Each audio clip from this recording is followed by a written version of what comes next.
You're listening to Systemic Error Podcast. The failure was designed.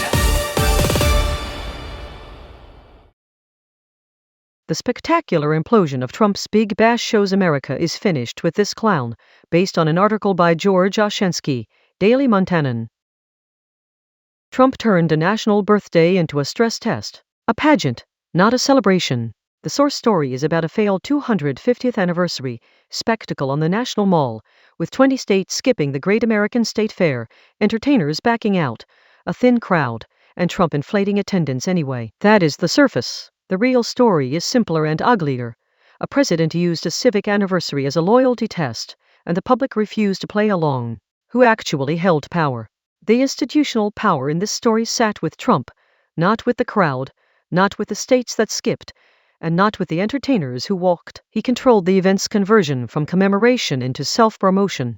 He'd also kept using the levers of the executive branch to push further: the birthright citizenship order, the Postal Service ballot scheme, the usual fantasy that state power exists to serve his personal survival.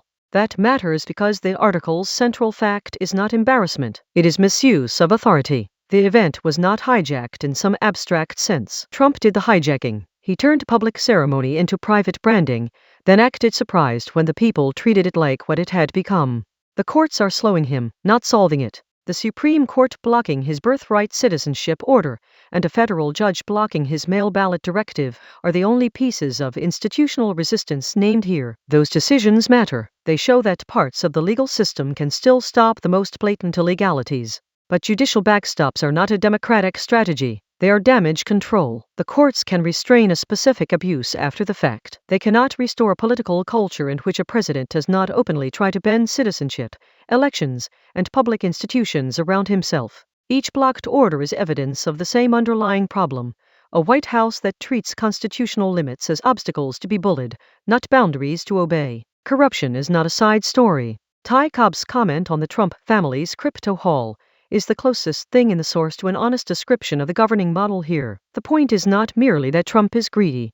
It is that he creates policy conditions designed to enrich himself and his family, then hides behind public office while doing it. That is not accidental corruption. It is a governing method. Public power becomes private revenue. National symbolism becomes marketing. Constitutional offices become vehicles for extracting wealth and influence. The article is right to call that out, but it still understates the scale of the theft by treating the spectacle and the grift as parallel stories. They are the same story. The misdirection is the point. The article's strongest material is also its most revealing: the claim of 45,000 attendees against an actual crowd of about 1,000, the empty lawn, the cancelled performers, the states that refuse to lend legitimacy. Trump's entire political style depends on forcing everyone else to react to his delusions, as if they were normal claims. That is how authoritarian politics works at the cultural level. It invents a fictional majority, stages fake consensus, and demands that institutions, media, and citizens behave as if the lie were a fact. The embarrassment is not the crowd size. The embarrassment is that a president keeps trying to govern through theater because the actual substance of his rule is too corrupt to defend on its merits. The pattern behind the spectacle. This story is not about one bad party planner or one awkward anniversary event. It is about a political order in which democracy survives only when other institutions say no: the courts, state governments, officials who refuse to cooperate, and ordinary people who will not perform reverence for a gilded fraud. Trump's low attendance, his failed orders, his shrinking symbolic appeal, even the baby name dip are not the main point. The main point is that he still has enough power to keep trying to convert public life into a personal extraction machine. The Democratic response cannot be to debate the tone of the pageant. It has to be to name the governing structure for what it is: a corrupt, self-dealing presidency trying to dress itself up as the nation itself.